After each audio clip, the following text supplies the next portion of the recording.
My name is Elena Vargas. I am 35 years old and I never imagined my life would change so dramatically in the 8th month of my pregnancy. My story with Alejandro seemed perfect.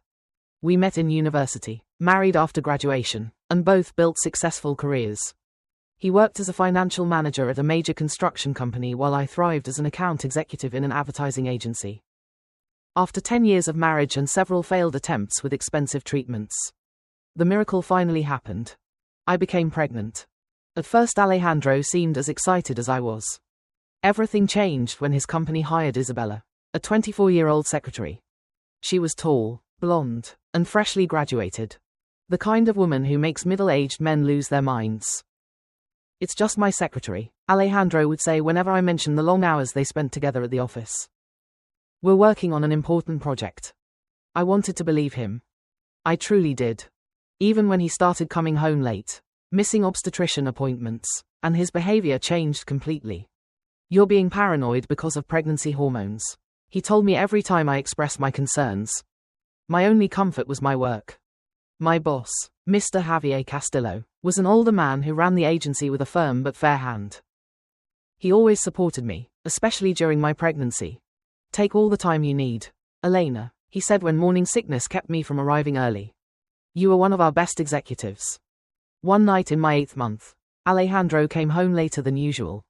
His expression was different. "We need to talk," he said, avoiding my eyes. My heart sank. Every woman knows that phrase. "Isabella is pregnant." The words fell like bombs in our living room. "What? She's 2 months along, and we're going to stay together." I stared at him, unable to process what I was hearing. "You're leaving me at 8 months pregnant?" "I'm sorry, Elena, but with Isabella it's different. She's younger, more exciting, and now she's pregnant too." "And our baby, your son? Of course I'll take care of you financially, but there's something else you need to understand." He ran his hand through his hair, the nervous gesture I knew so well. "I need you to sell me your share of the house." "What?" "Isabella and I want to live here. It's a good neighborhood to raise children." I laughed, a hysterical, incredulous sound. "You want me to sell you the house so you can live here with your mistress?" "It's the most practical solution. I'll give you a good price." I stood up from the sofa, my 8-month belly making the movement harder than it should have been. "Go to hell, Alejandro. Don't be irrational, Elena. Think about the baby. You'll need the money. Get out." He left, but not before placing some papers on the table, an offer to buy my share of the house. That night I cried until I had no tears left. My baby moved restlessly inside me, as if sensing my anguish. The next day I arrived at the office with swollen eyes. Mr. Javier Castillo saw me and immediately called me into his office. "What's wrong, Elena?" I told him everything. I don't know why, but I had always felt I could trust him. As I spoke, his expression changed from concern to something else. It was anger. "Alejandro works at Grupo Elite Construction, right?" "Yes, why?" Mr. Castillo picked up his phone and dialed a number.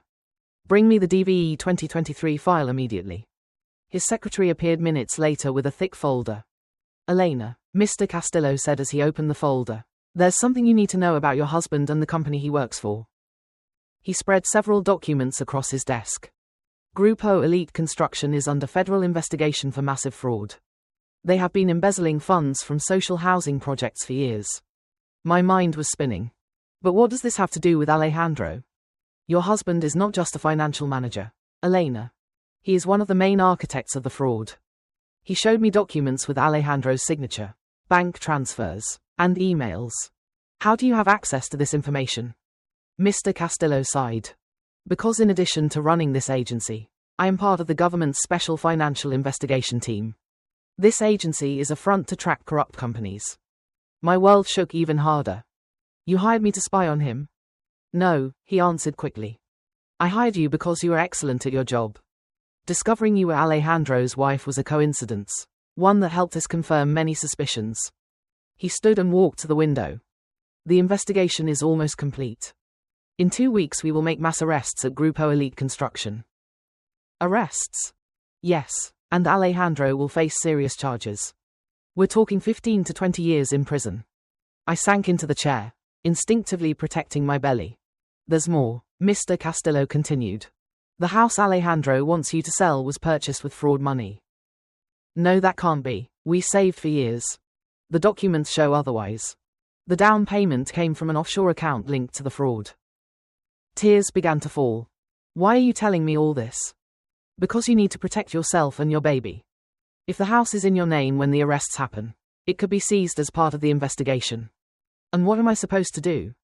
Mr. Castillo smiled for the first time since the conversation began. It turns out I have a proposal for you. At that moment his phone rang. His expression changed when he saw the number. It's Alejandro, he said, showing me the screen. Probably calling about the latest fraudulent project. With your permission, I'll put it on speaker. We need to document everything. I nodded, feeling a mix of pain and rage. Javier Castillo, my boss answered. Mr. Castillo. Alejandro's voice sounded confident and arrogant. I have the documents for the Amanesa project ready. We've adjusted the numbers as agreed. Excellent, Alejandro. Why don't you come to my office now? There's something important we need to discuss. Of course, I'll be there in 20 minutes with Isabella. She has been very helpful with the documentation. Bring her, Mr. Castillo said, looking at me. In fact, why don't you also bring the documents from all previous projects? It's time for a full review. All the documents. Is there a problem? No, we'll be there soon. When he hung up, Mr. Castillo pressed a button on his phone. Did you get all that? Yes, sir, a voice replied from the intercom. He turned to me. You have two options, Elena. You can leave now and pretend this conversation never happened. Or you can stay and witness what is about to happen. What is going to happen? Justice. At that moment I noticed several people in dark suits entering the building discreetly. Your husband is on his way with incriminating evidence, and his mistress, the same mistress who, according to our investigation, has been helping him falsify documents. He approached me and placed a hand on my shoulder. The question is, Elena, do you want to be part of this? I stayed. 20 minutes later, Alejandro and Isabella walked into the agency carrying boxes of documents. She wore a tight dress that highlighted a belly that definitely did not look 2 months pregnant. Mr. Castillo, Alejandro greeted confidently. Then he saw me. Elena, what are you doing here? She works for me, remember? Mr. Castillo replied. Please, take a seat. Alejandro and Isabella sat down, visibly uncomfortable with my presence.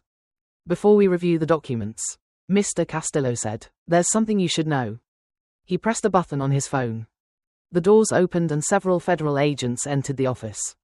Alejandro Vargas, Isabella Mendoza, you are under arrest for federal fraud, embezzlement of funds, and document forgery. The color drained from Alejandro's face. What? This must be a mistake. There is no mistake, I said, finding a strength I didn't know I had. Everything is documented.